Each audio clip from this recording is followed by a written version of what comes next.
Hello, this is Joe and you're watching JBTV. Now today's video is going to show you how to put a solid belt squat in your home for under $500 and without sacrificing that precious floor space that most of us can't ever seem to have enough of. Now first things first, what is a belt squat? It's the same movement pattern as a barbell squat, except it takes all the load off of your shoulders and throws it onto your hips.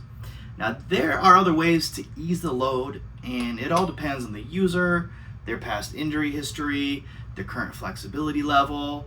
There are tons of different variations out there, but what we're going to cover today is going to be the budget option that's also the most space saving. Now, there are belt squat systems out there that'll cost thousands of dollars, and for your brand name systems, they'll typically take about the same size of a 4-post squat rack. They are massive. Now the most common budget belt squats out there, it's going to be with the lever arm. I'll say this won't feel like a $2,500 Rogue Rhino, which is currently one of my dream pieces if I had the money and the space. But it still feels way better than shoulder impingement with barbell back squats, or you get that lower back pain with squats. Once you get into those heavy weights, no matter what form, it's going to tax your lower back a little bit. This still activates your central nervous system, so don't worry about that. You can still get, big legs with belt squats.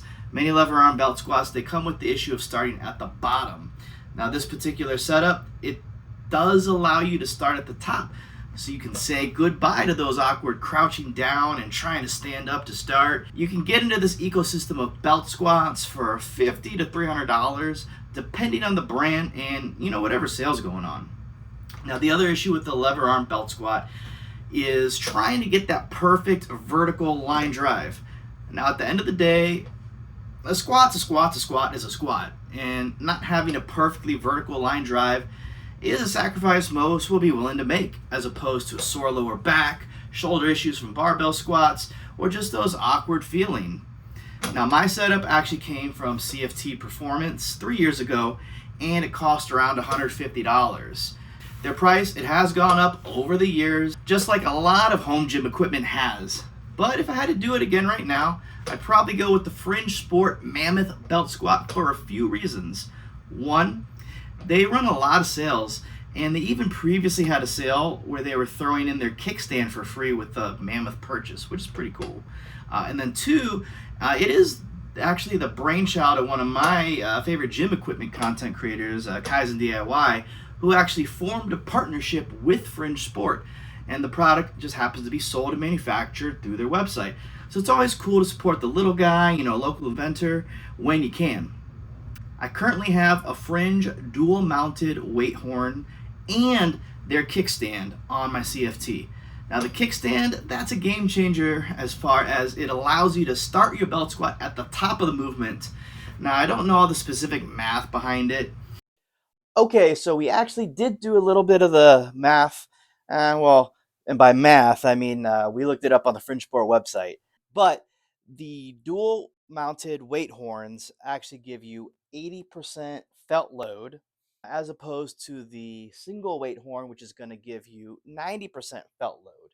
Now, all that felt load means, so say right now you've got a 45 and a 5 on each side. So that's 50 pounds each side. That's 100 pounds total. You're going to feel 80 pounds when you squat that, as opposed to if you did the same amount of weight on the single weight horn, you would feel 90 pounds of weight. Now, I know you might be thinking, like, well, Joe, like 80% is lower than 90%. So why the heck am I going to go and cheat myself of 10%? And normally I would say you're probably right, but you're forgetting you have two horns. So you throw weight on both horns, you got a higher maximum weight capacity. There's a lot of other reasons why it makes sense to switch to the dual weight horns, but I'll just kind of, well, here, let me just show you something here. So I'm going to show you, this is my original weight horn right here. Ignore this. This is actually just like a JD Gym equipped knurled handle. I've got a couple of them. They're awesome. Here, I'll actually show you. So this was my original weight horn. Remember, my original setup, you can see that? My original setup was on a CFT belt squat, because back when I got this a couple years ago, the Mammoth belt squat didn't even exist. But pretty much any belt squat system that utilizes a single horn is going to run into the same issue where you can't actually get the horn super tight on whatever size inch tube for your lever arm, because you're going to have this, right? I'll show you. So imagine this is just a bolt and not a handle. It's going to go through your tube and you're going to tighten it. When you do this, you'll probably have, a bolt and a wrench. You're going to tighten, tighten, tighten. The problem is with your hand. So you're tightening. Eventually, when it gets tight enough, this whole thing is going to spin because your hand can only grip so much. I don't know about you, but my hand doesn't grip stronger than a wrench. That's why wrenches exist. So what happens is this will eventually get a little wobbly if you start belt squatting a lot of weight. And when I say a lot of weight, I'm not talking like thousands of pounds. Like, I'm not a super big guy. And even for me, when I would belt squat with the heavy weights, what would happen is the horn would kind of wobble a little bit. It would wobble a little bit back and forth. Okay? And you don't really want to have this happening when you've got like 400 pounds of weight right in front of you and it's attached to your hips. It can get a little bit sketchy, but with the dual mounted weight horn, you've got like basically a flat mending plate with 2 bolts sticking out of it. So it's in a fixed position.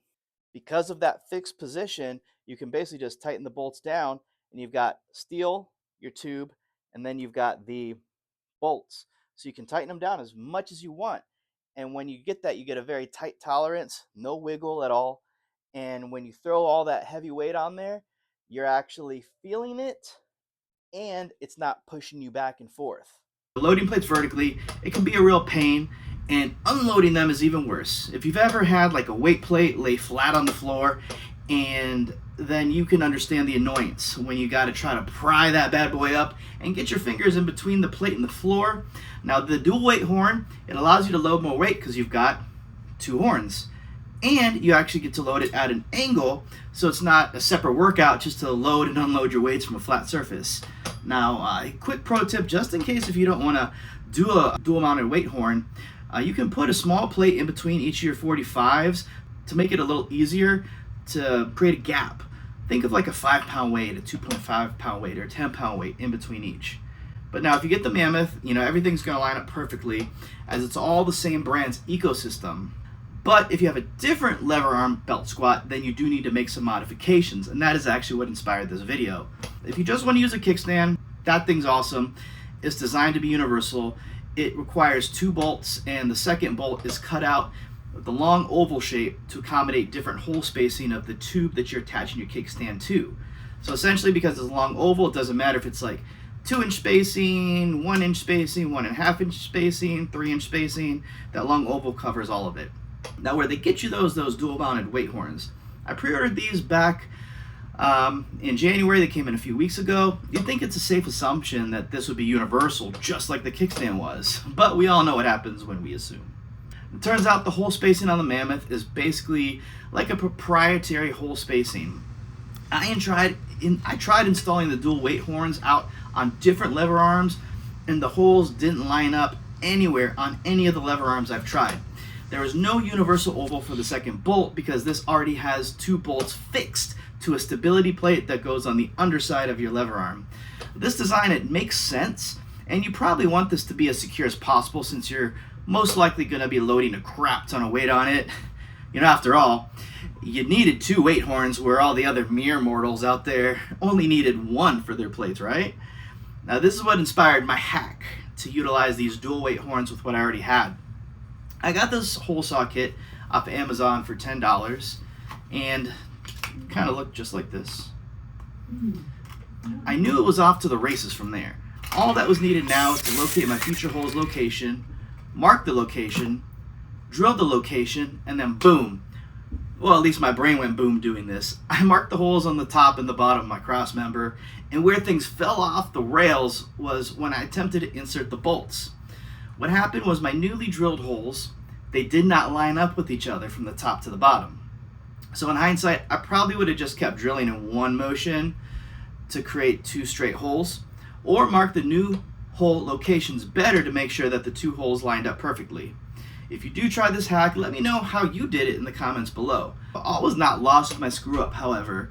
The holes, they were close enough to lining up where I could just drill out a little bit more of the hole on one side to get the bolt to pass through.